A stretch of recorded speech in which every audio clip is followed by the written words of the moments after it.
Posibleng masuspende ang lisensya ng mga rider na mauhuling lalabag sa mas pinahigpit na batas. Kaugnay sa pag-angkas ng mga bata sa motorsiklo. Saksi si Oscar Oida. Nasampulan ng rider na yan sa unang araw ng pagpapatupad ng batas na nagbabawal sa pag-aangkas ng maliliit na bata.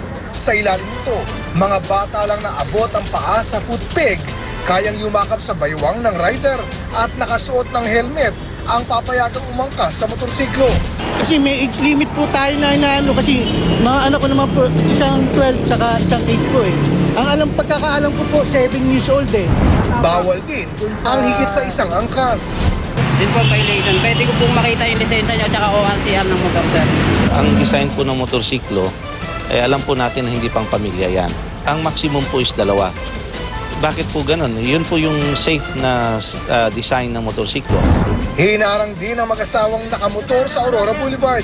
Nakasandwich kasi sa kanila ang 4 na taong gulang nilang anak na bukod sa walang helmet, hindi pa abot ang paa sa footpeg ng motorsiklo. Delikado ho yan. Una-una, bata ho yan. Excess passenger na rin ho yan. Sa bagong batas po natin, bawal po yung ganyan mag-aangkas. Tapos yung paa niya, hindi pa makaabot sa ano. Pina-check up lang po namin yung anak ko. Pina-check up nyo. May ano kasi po sa ilong. May exemption naman ang batas kung kinakailangang i-transport ang bata for immediate medical assistance.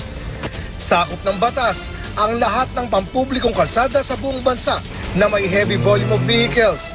Gayon din ang may high density ng mabibilis sasakyan at mga kalsadang may pinapatupad na speed limit na 60 km/h. Ang mga lalabag sa batas magmumulta ng mula 3,000 pesos hanggang 10,000 pesos. Ako si Oscar Oida, ang inyong saksi.